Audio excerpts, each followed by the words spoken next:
Саламатсыздар, урматтуу окуучулар. Бүгүн биз сиздер менен география предметинен видео сабагыбызды биргеликте баштамакчыбыз. Экранда көрүп тургандай эле, бүгүнкү биздин темабыз Евразия материгине арналмакчы. Евразия материгинин физикалык, географиялык абалы туурасында сөз кылабыз. Сабакты баштаардан мурун өзүбүзгө керектүү болгон географиялык карта атластарыбызды даярдап алабыз. Ошондой эле айтылган маалыматтарды кыскача жазып алууну унутпаңыздар. Бүгүнкү биздин сабагыбыздын максаты мындай. Евразиянын жалпы физикалык, географиялык абалын аныктайбыз. Башка материктер менен салыштырууну үйрөнөбүз. Номенклатураларды картадан көргөзө алабыз жана алардын координаталарын аныктайбыз. Карта менен өз алдынча иштегенге аракет кылабыз. Ошондой эле берилген тапшырмаларды кругозорубузду кеңейтүү максатында кошумча билим булактарынан жооп издеп табабыз. Бүгүнкү сабагыбыздын планы.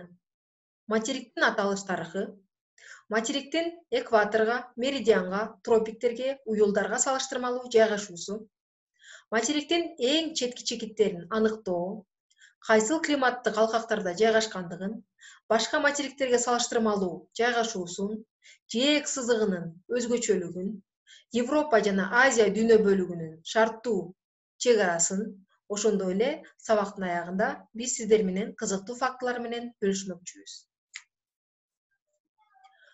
Материктин аталыш тарыхы. Евразия материги башынан эле Евразия деп аталган эмес. Биз аны Александр Гумбольдттун калтырып кеткен кол жазма илимий иштеринден көрсөк болот. Ал өзүнүн илимий иштеринде Евразия материгин Азия деп белгилеп өткөндүгүн билебиз. Кийинчерээк Карл Густав аттуу илим адамы дагы өзүнүн жазган китебинде Евразия материгин Европа жана Азия деп жазып кеткен. Эң биринчи Евразия деген терминди 1880-жылы геолог Эдуард Зюс киргизген экен.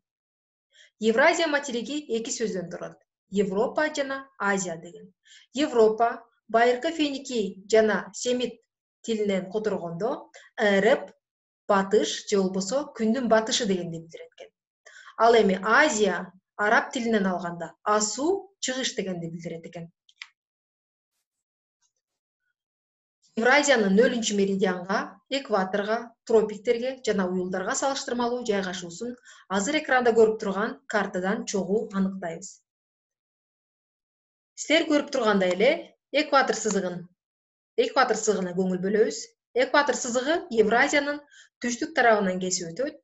Түштүк тарабындагы Евразиянын кээ бир аралдарын кесип өткөндүгүн картадан көрсөк болот. Демек, Евразиянын негизги континенталдык аянты түндүк жарым шарда жайгашкандыгын билсек болот. Ал эми батыш тарабында 0-чү меридианга көз салсак, 0-чү меридиан жашыл сызык менен берилген. Евразиянын кайсыл тарабын кесип өтүп атат көңүл бөлгүлө. Евразиянын батыш тарабындагы кээ бир аралдарды жана жарым аралдарды кесип өткөнүн көрдүк. Демек, көбүнесе аянты жердин чыгыш жарым шарында жайгашкандыгын аныктадык. Евразиянын дээрлик аянты түндүк жарым шарда жайгашкандыгына байланыштуу, албетте, Евразиянын түштүк тарабын түндүк тропиктик сызык кесип өткөнүн көрсөк болот. Түштүк тарабындагы ири жарым аралдарды жана аралдарды кесип өтөт.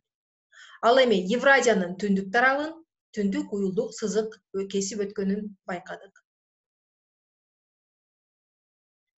Демек, эмне деген тыянакка келдик? Евразиянын көбүнесе аянты түндүк жарым шарда жана чыгыш жарым шарда жайгашкандыгын көрдүк. Бирок батыш жана түштүк тарабында дүйнөнүн Евразиянын кээ бир аралдары жана жарым аралдары жайгашкандыгын байкадык. Евразиянын четки чекиттерин аныктайбыз. Башка материктер сыяктуу эле Евразиянын 4 тарабында 4 эң четки чекиттери бар. Бул эң негизги чекиттери. Түндүк тарабындагы четки тумшугунун аталышы Челюскин тумшугу. Челюскин тумшугунун координаталары 78 градус түндүк кеңдикте жана 104 градус чыгыш узундукта жайгашат. Ал эми түштүгүндө жайгашкан эң четки тумшугунун аталышы Пи тумшугу. Анын координаталары 1 градус түндүк кеңдикте жана 103 градус чыгыш узундукта жайгашкан. Батышында жайгашкан эң четки тумшугунун аталышы Рока тумшугу. Координаталары 38 градус түндүк кеңдикте жана 9 градус батыш узундукта жайгашкан. Ал эми чыгышындагы эң четки тумшугунун аталышы Дежнев тумшугу. Координаталары 66 градус түндүк кеңдикте жана 170 градус батыш узундукта жайгашкан. Евразиянын түндүктөн түштүктү көздөй узундугу бардыгы болуп 8000 километрди түзөт экен. Ал эми батыштан чыгышты көздөй узундугу 16000 километрди түзөт экен. Координаталарын өз алдынча картаны ачып, аныктаганга аракет кылабыз. Евразиянын климаттык алкактары. Евразия биз жогоруда айтып кеткендей эле түндүк жарым шарда дээрлик аянты жайгашкан. Ошол себептен түндүк жарым шарда жайгашкан бүт климаттык алкактарда орун алган. Көбүнесе аянтты мелиун климаттык алкагы ээлейт. Ал эми жээк сызыгындагы деңиз менен чулгаланып турган аймактары ал жакта деңиз аба массасы үстөмдүк кылат экен. Евразиянын ички райондорунда континенталдык жана кескин континенталдык климаттык алкактар ээлик кылат экен. Климаттар тууралуу биз климат темасын өткөндө кененирээк маалымат айтып бермекчибиз. Евразиянын башка материктерге жана океандарга жараша жайгашуусу кандай?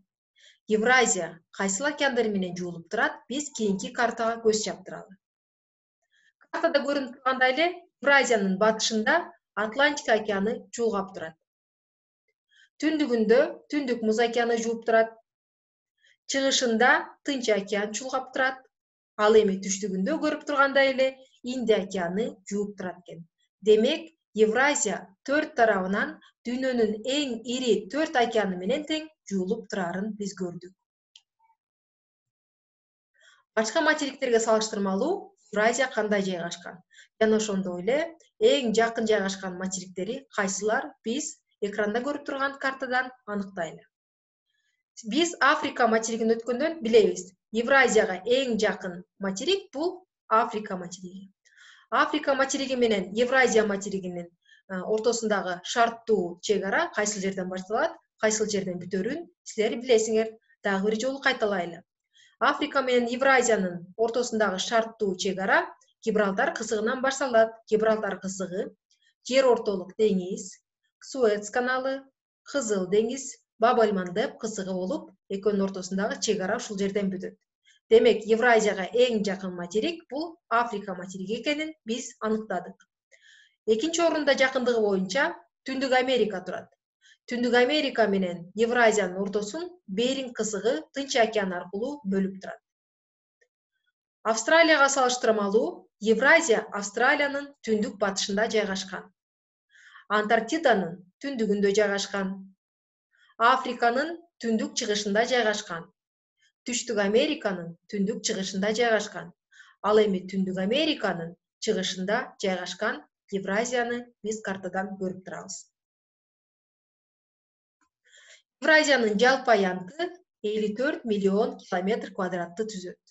Кана балдар, эстегилечи, кургактыктын жалпы аянты канча миллион километр квадрат эле? Кургактыктын жалпы аянты 149 миллион километр квадратты түзөт. Анын ичинен 54 миллион километр квадратты Евразия материги ээлеп турат экен. Кийинки диаграммага көз салсак, кургактыктын болжол менен 40%-ын Евразия материги ээлейт экен. Экинчи орунда Африка материги, үчүнчү орунда Түндүк Америка, төртүнчү орунда Түштүк Америка жана эң аз кургактыктын бөлүгүн Австралия материги ээлейт экен. Демек, муну менен биз эмне тыянакка чыгабыз? Демек, Евразия кургактыктын 3/1 бөлүгүн ээлегенин билдик. Жана алдыда жазылып турган суроого биз жооп таптык деген ойдомун.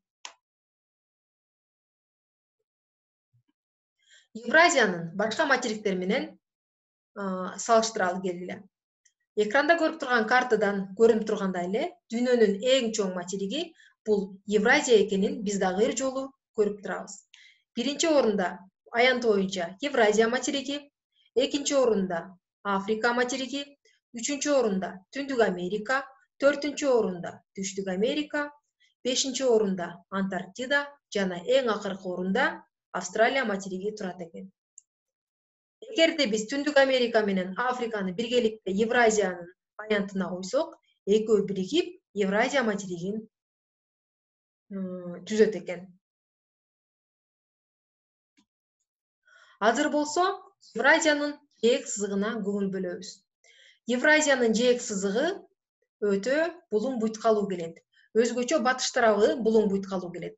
Батыш тарабында жууп турган Атлантика океаны кургактыкты жиреп кирип, Скандинавия аралын пайда кылган. Ошондой эле батыштагы эң ири аралдардын бири бул Британ аралы. Батыштан айырмаланып, Евразиянын түштүк тарабында анча аралдар көп эмес. Эң ири аралдардын бири бул Шри-Ланка аралы. Чыгыш жагы дагы батышынан калбай булуң буйткалуу келет. Бул жактагы ири аралдардын бири бул Жапон аралдары. Жапон аралдары, Камчатка жарым аралы, Корей жарым аралы жана башка. Түндүгүндө жууп турган Түндүк муз океан башка океандардан айырмаланып, кургактыкты анча жиреп кирген эмес. Бирок ошого карабай дагы бул жерде аралдардын саны аз эмес. Алардын эң ирилери Жаңы жер аралдары, Новосибирск аралдары, Таймыр жарым аралы, Ямал жарым аралы, Кольск жарым аралы жана башка. Азыр биз карталарыбызды ачып, Евразиянын чоң ири аралдарын картадан белгилейбиз. Ири аралдарына Улуу Британия, Ирландия, Жаңы жер, Новосибирск, Жапон, Шри-Ланка, Андаман, Чоңзон жана Филиппин аралдары кирет. Картаны ачабыз жана биргеликте белгилейбиз. Батышта жайгашкан Британ аралын айтып кеттик. Британ аралы, жанында жайгашкан Ирландия, жер ортолук деңиз менен жуулуп турган Сардиния, Сицилия, Крит, Кипр аралдары, түштүгүндө жайгашкан Шри-Ланка аралы, Чоңзон аралдары,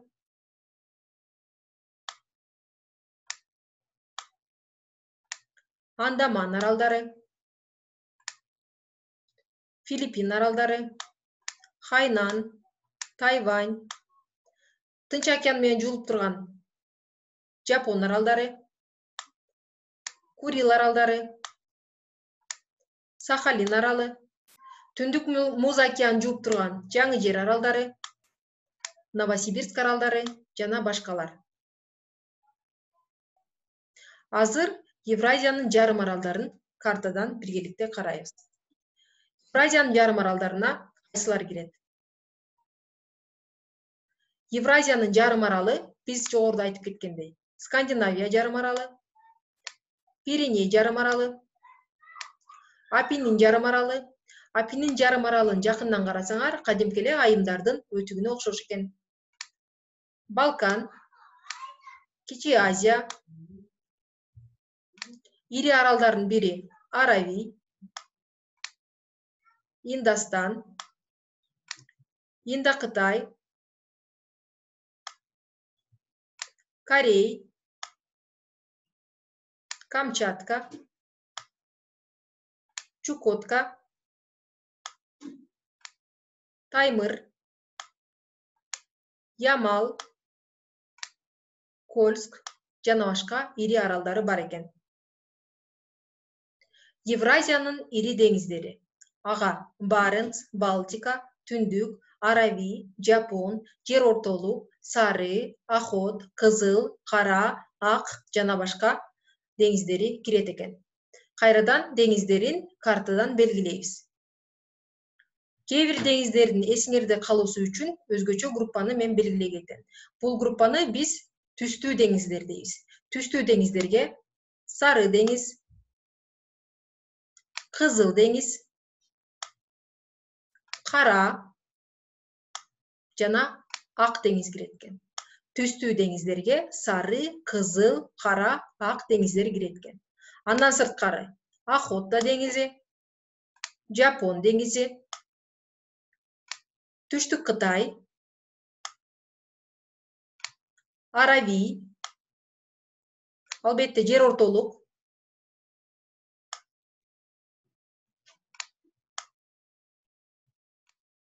Түндүк, Балтика, Баренц, Лаптевыктардын деңизи, Чыгыш Сибирь, Чукотка жана башка ири деңиздери бар экен.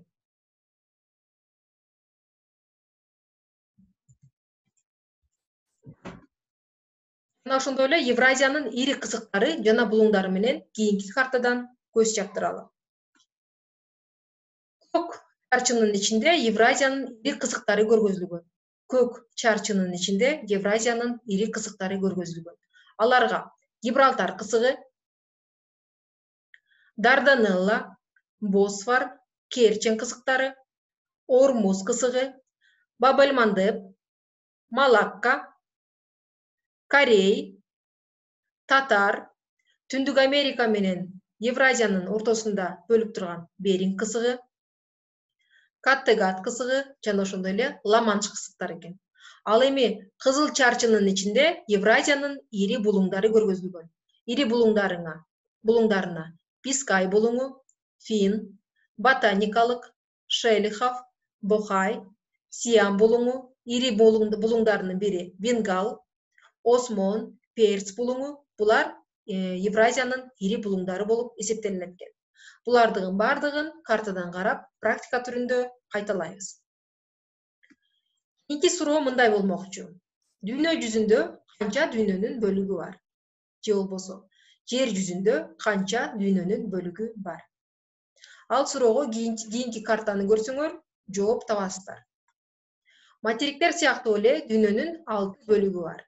Бул жерден айырмаланып, Түндүк Америка менен Түштүк Америка биргеликте Америка дүйнө бөлүгүн түзөт. Африка дүйнө бөлүгү, Антарктида дүйнө бөлүгү, Австралия жана ошондой эле биз жашаган Евразия материги 2 дүйнө бөлүгүнөн турат. Европа жана Азия дүйнө бөлүктөрүнөн турат экен. Силер билгендей эле, Евразиянын жалпы аянты 54 миллион километр түзөт экен. 54 миллион километрдин ичинен 10 миллион километр квадратты Европа дүйнө бөлүгү ээлеткен. Ал эми көбүн эсе 44 миллион километрди дүйнөнүн эң чоң дүйнө бөлүгү Азия дүйнө бөлүгү ээлеп турат экен. Картада көрүп тургандай эле Европа менен Азиянын ортосунда шарттуу чек ара бар экени көрүнүп турат. Бул чек ара кайсыл жерден башталат жана кайсыл жерден бүтөт экен биз кийинки картадан көргөзөбүз. Европа менен Азиянын ортосундагы шарттуу белги Урал тоосунун чыгыш этегинен башталат. Урал тоосунун чыгыш этеги, Урал дарыясы, Эмба дарыясы, Каспий деңизинин түндүк батыш жээги, Кума дарыясы, Кума-Маныч ойдуңу, Маныч дарыясы, Азов деңизи, Керчен кызыгы, Кара деңиз, Босфор,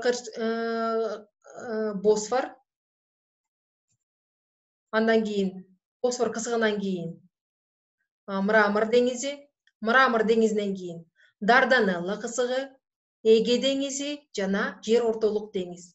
Демек, Евразиянын шарттуу чек арасы, Европа менен Азиянын ортосундагы шарттуу чек арасы Урал тоосунан башталып, жер ортолук деңизден бүтөт экен. Евразиянын дүйнөлүк рекордтору. Башка материктер сыяктуу эле Евразиядагы дүйнөлүк рекордтору менен баарыбызга таанымал. Алардын кээ бирөөнү биз азыр кийинки картадан көрөбүз. Евразиянын рекордторунан бир канча рекордтору картага түшүрүлгөн, алар жөнүндө тааныштырып өтсөк. Биринчи сан менен баарыбызга белгилүү болгон дүйнөнүн эң бийик чокусун белгилегенбиз. Дүйнөнүн эң бийик чокусу Гималай тоо системасында орун алган. Анын аталышы Эверест же болбосо Джомолунгма деп аталат.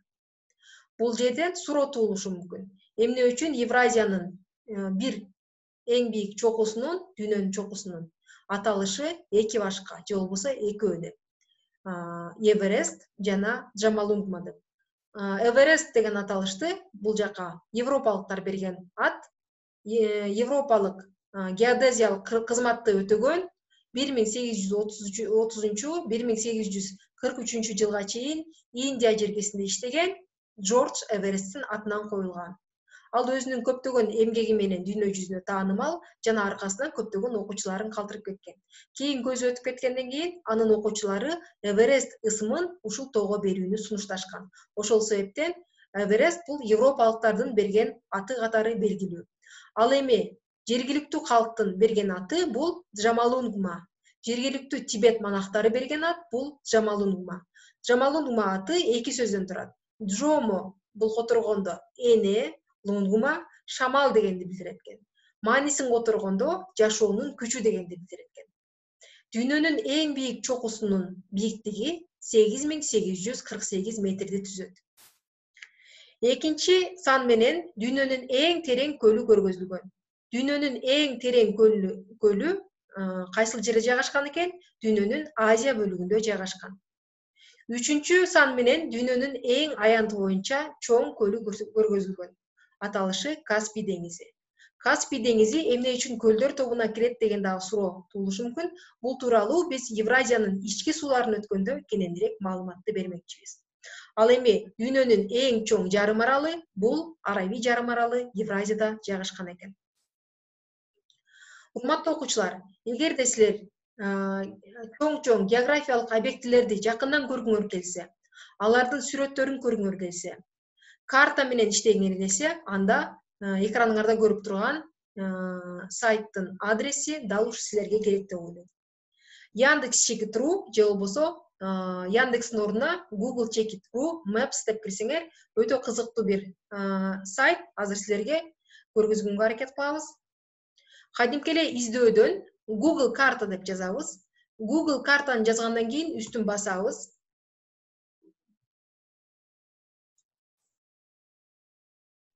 Басканда мындай издөө деген жер турат бул жакта дагы. Бул жака силер каалаган көргүңөр келген географиялык объектинин картасын тапсаңар болот. Мисалы, азыр эле жогоруда айтылып кеткен Эверест тоосун жазсак,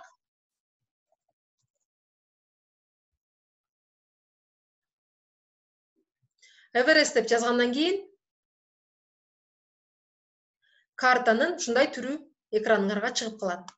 Курсордун жардамы менен бул жерди жакындан алыстан жанда кайсыл географиялык объектилер тургандыгын, кайсыл мамлекеттин чек арасында тургандыгы картада көрүнүп турат. Мисалы, геолокация менен Джамалунгма тоосу көргөзүлүп турат жана Непал менен Кытайдын ортосунда жайгашкандыгы картада көрүнүп турат. Ошондой эле бурчка барсаңар, спутник деген жер бар. Ал жерди бассаңар, кадимкидей эле силер издеген географиялык объектинин спутниктен тартылган сүрөтү силерге экраныңарга чыгып калат. Карта сыяктуу муну дагы алыстан жакындан кылып карасаңар болот экен. Ошондой эле көбүнчө географиялык объектилерге сүрөттөр бекитилген. Мисалы, ошол эле Эверест тоосунун бир канча сүрөтү жүктөлгөн. Мисалы, альпинисттердин кыркатоо менен тоого чыгып бараткандагы сүрөт. Бул жерде айтып кетчү нерсе, Эверест тоосуна чыгуу өтө эле оңой иш эмес. Орто эсеп менен бул чокуну багындырууга 50 күндөн 60 күнгө чейин болжол менен 2 ай сарпталат экен. Жана бардык эле альпинисттердин колунан келе бербейт экен. Эверест тоосу силер билгендей өтө бийик жайгашкан, ошондуктан буга атайын даярдалган альпинисттер гана чыга аларын биз билебиз. Жана ошондой эле бул жакта панорама деген жер бар. Панорама деген жерди бассаңар, панорамалык сүрөттөр чыгат. Курсордун же мышканын жардамы менен эки жакты айлантып карасаңар болот. Бул дагы өтө кызыктуу. Азыркы биздин заманбап убактыбызда көп эле үйдө интернет, телефон, компьютер бар. Ошол себептен бул мүмкүнчүлүктү колдонуп, дүйнөнүн ар тарабын көрүүгө мүмкүнчүлүк бар. Ошондой эле башка сүрөттөрдүн карап көрөбүз. Бул мисалы Эвересттин чокусуна чыгып бараткандагы кыркатоонун үстүнөн тартылган сүрөт экен. Кадимкидей жаныңарда альпинисттер жүргөндөй сезилет.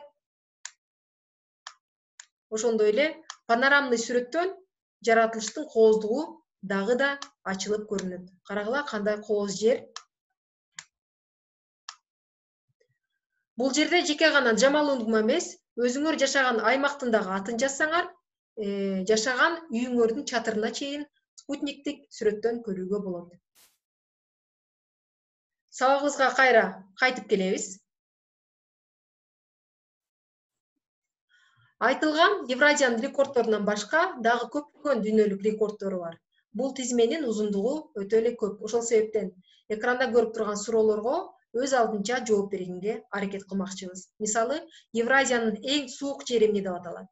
Эң кургак жери эмне деп аталат? Эң ысык жери, эң нымдуу жери, эң жапыз жери, эң узун дарыясы, эң чоң мамлекети жана башка.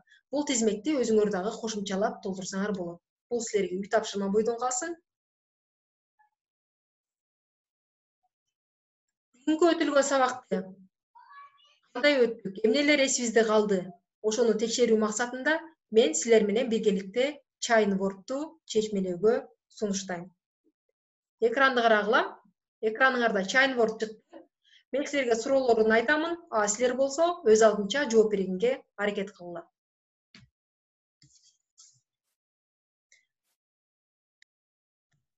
Биринчи суроо. Түндүк Америка менен Азияны бөлүп турган кысык эмне деп айталат? Түндүк Америка менен Азияны бөлүп турган кысыктын аталышы. Картадан карасаңар болот. Ал кысыктын аты Беринг кызыгы. Беринг кызыгы. Экинчи суроо. Евразиянын чыгышындагы эң четки тумшугу эмне деп аталат? Евразиянын чыгышындагы эң четки тумшугу эмне деп аталат? Бул Вижнёв тумшугу. Үчүнчү суроо. Евразиядагы аянты боюнча эң чоң өлкө. Бул баарыбызга белгилүү эле Россия Федерациясы, Россия. Төртүнчү суроо. Түндүгүндөгү эң чоң жарым аралдын аталышы. Түндүгүндөгү жарым арал. Бул Таймыр жарым аралы. Бешинчи суроо. Евразиянын чыгыш бөлүгү эмне деп аталат? Евразиянын чыгыш бөлүгү эмне деп аталат? Өзүңөр билгендей эле Азия дүйнө бөлүгү деп аталат. Алтынчы суроо. Батышындагы ири арал. Батышындагы ири арал. Бул Титан аралы. Жана эң акыркы суроо. Түндүгүндө жайгашкан аралдын аты Я тамгасынан башталат. Бул Ямал аралы болмокчу. Жана ошондой эле экранда чыгып калган картаны жакшы билесиңби аттуу оюнун силер өзүңөр гана эмес, досторуңар менен, үйүңөрдөгү эже сиңдилериңер менен, ата энеңер менен чогуу картаны ачып алып ойносоңор өтө кызыктуу. Же болбосо бул оюндун атын өзгөртүп койсоңор болот. Ким биринчи табат деп. Картаны ачабыз жана биринчи тапканга аракет кылмакчыбыз. Кайсынысы түндүгүндө жайгашкан? Аравий деңизиби же Лаптевых деңизиби?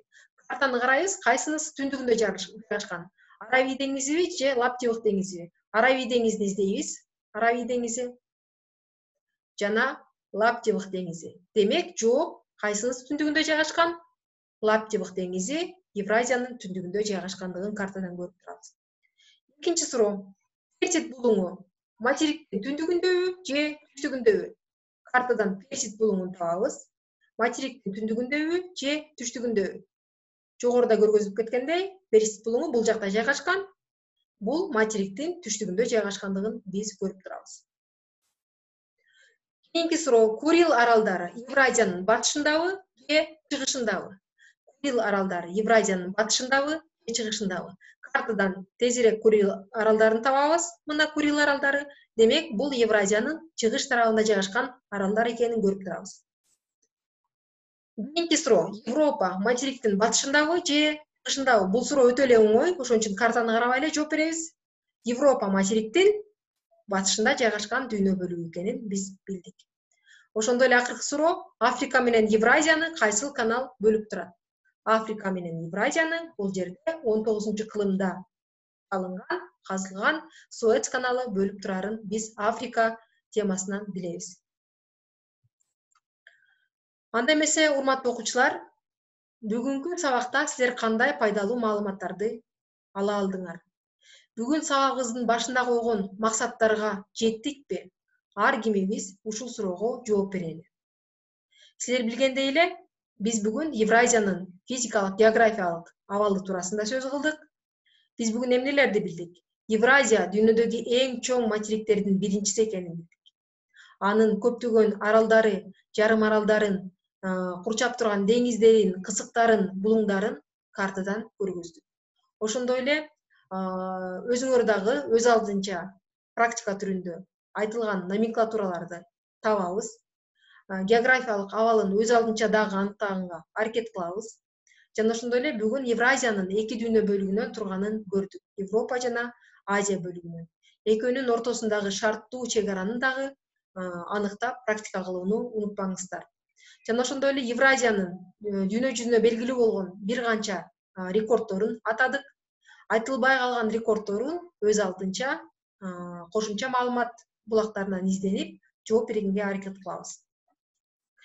Бүгүнкү силерге үй тапшырма контур картага өтүлгөн сабактагы бүткүл номенклатураларды түшүрөбүз. Аралдарын, жарым аралдарын, булуңдарын, кызыктарын, эң четки тумшуктарын, жууп турган океандарды контур картага түшүрүүнү унутпайбыз. Жана ошондой эле кийинки биздин темабыз Евразиянын изилдөө тарыхына арналмакчы. Ошол тууралуу маалымат топтогонго аракет кылабыз. Бүгүн ушуну менен сабагыбыз аягына келди. Сак саламатта тургула. Көрүшкөнчө.